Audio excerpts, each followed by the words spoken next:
This jump alright. Some people call me.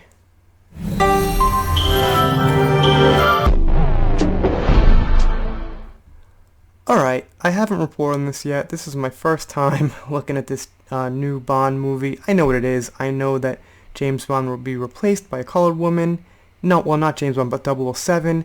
And, alright, that's one thing. But I hear there's some details in this plot that's really gonna put women on top again in a classic franchise that's led by a man. Let's take a look at this article, and it's a funny little title. I'm really dumbfounded by this. I know what to say. I'm not going to say I don't know what to say anymore. It's just that I don't know what to say that's going to be... I don't know what to say that's going to make me feel better about it and prove the point anymore, because it seems like we just know this is ridiculous. So now it's just about, I don't know, laughing about it, because proving it wrong is like a dead horse. We know it's wrong. We know it's such really, really off-track writing for these characters. Here we go. Alright, so this says, exclusive, the wokest 007 ever, James Bond gets an electric Aston Martin and a wife who refuses to take his second name in the new Time to Die movie, but rude innuendo survives thanks to Fleabag's Phoebe Waller-Bridge. Isn't like the point of James Bond getting married is to pass down the great legendary Bond name? She doesn't want his name. That's a character we need in the movie to marry James Bond. Someone who doesn't want his name? How boring. James Bond will drive an electric Aston Martin Rapid E in the upcoming film. I'm not sure if driving an electric car is necessarily woke, but yeah, it doesn't sound like very manly, Alright, look, I'm all for saving the environment. I live in Japan, which is very cleanly. They separate garbage. Littering is like a huge moral crime. We are very clean, but it's a movie. Can't we have like a kick-ass gas engine car? I mean, just saying. The script has Mr. Bond marrying a doctor who then refuses to take his last name, because that's exactly who James Bond would marry. Someone who's like, well, I love you, James, but I don't want your name. You guys listen to this. This is the most expensive James Bond movie ever, and it's going to be the biggest bomb of a James Bond movie ever, ever, ever since the Sean Connery days in the 1960s. This is going to bomb, and I'm going to love it. We just got through watching the fantastic bomb, Dark Fate, and now, coming up, pretty soon, we're going to watch the fantastic bomb that's going to be the new 007. Rise of Skywalker, I don't think it's going to bomb. It's a Star Wars movie. I think there's enough people to keep it afloat from not being an embarrassing bomb. Talk about that some other time. Fans might be surprised that Innuendo has survived the woke Bond makeover.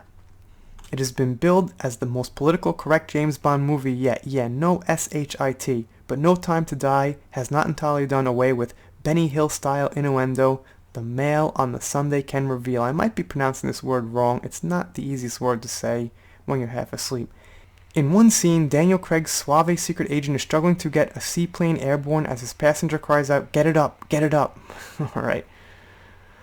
Prompting the wry reply, "I've never had a problem with that before." So that was like a sexual joke about how James Bond can't get it up in some weird way. I don't know, it's speculation. We have to see the context and everything, but that just sounds pretty lame to me. Yes, he hasn't had a problem getting it up. James Bond is a playboy, a ladies' man. No need to make some stupid joke like that. But Hollywood likes that these days. Your mama's joke in The Last Jedi, a get it up joke in James Bond. What's next? Fans who have come to love such doubles entrees might be surprised that they have survived the franchise woke makeover that has banned outdated sexism and introduced strong female characters such as Lashana Lynch as another top British secret agent. However, the plans for her to become the first black female 007 taking over the code name for Craig's Bond after he retires could be scrapped after a social media backlash. Sources say she is now likely to get another agent number 001. Now, I think that makes it a lot better, because we don't need the whole pattern and narrative of women taking a man's place from a classic beloved franchise of the past. If she has another code name, that makes a lot more sense, and I will give leeway to this movie. Those elements about the wokeness don't sound very good. I think something just bleeped in my computer. God damn it, this thing's messy. Okay, So basically, like I was saying, yeah, that would make it better. The last name thing and the car and some other stuff sound a little weird to me. I won't judge everything before I see it. You know, this is no Dark Fate. I really don't know, but that'll make it better. Because I said that before. If she had a different code name and she wasn't filling James Bond's shoes, alright, alright. They go on to say here it's a 2 million, is that a euro movie? I heard it was $200 million. Whatever it is, it's the most expensive Bond movie. They go on here again about the doctor that he's marrying, and, you know, I don't want to go into silly details. Miss Lynch 31 said of her 00 role, everyone was really responsive to having her be what I wanted. You're given a fresh perspective on a brand new black woman in the Bond world.